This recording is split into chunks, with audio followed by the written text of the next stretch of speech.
Self-accountability. In business, we oftentimes serve as reductionists, synthesizers, distillers, people that take a lot of information, boil it down to certain key outputs and make decisions from that. And a lot of it is looking at how something turned out and then attributing causative factors to it. What made this situation happen? What generated this outcome?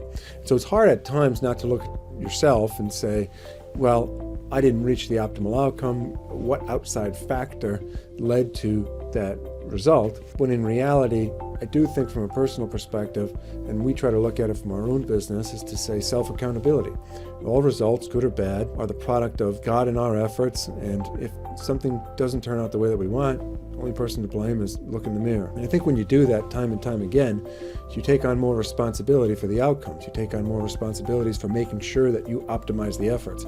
I'm only going to blame the results of something that I didn't like if I can guarantee and show somebody with crystal clear, bulletproof logic that every single effort was undertaken to create a better outcome. And if you really boil down most situations in life, you didn't do all of the things that you could have done for something, right? And so that's it, right? Iterating, and for the next time, making sure that we took every single possible step, every single possible effort, every single possible nuance was accounted for, and every risk was mitigated as proactively as possible.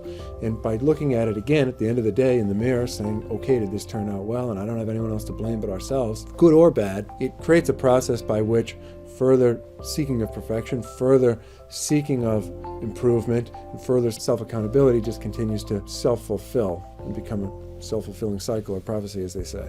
I had somebody tell me one time, they said, we were sitting at a lunch, and it was myself and two other people, and a woman said that she got up every day and ran 5K at 6 in the morning. The gentleman who was sitting next to her said, I wish I got up and wanted to do that. I wish I liked doing that. And then she said, yeah, so do I.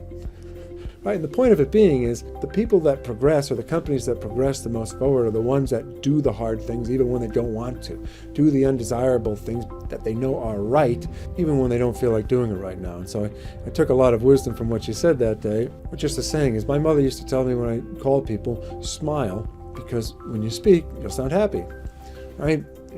So even then I was a bit of a curmudgeon. But the notion being that actions precede emotions, and then emotions precede further actions, which then create results, which again you are accountable for.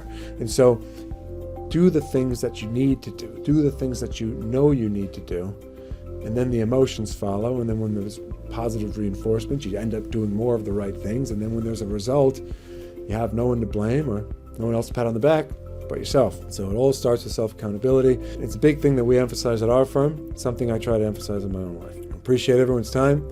Keep pushing forward. God bless. We'll see you tomorrow.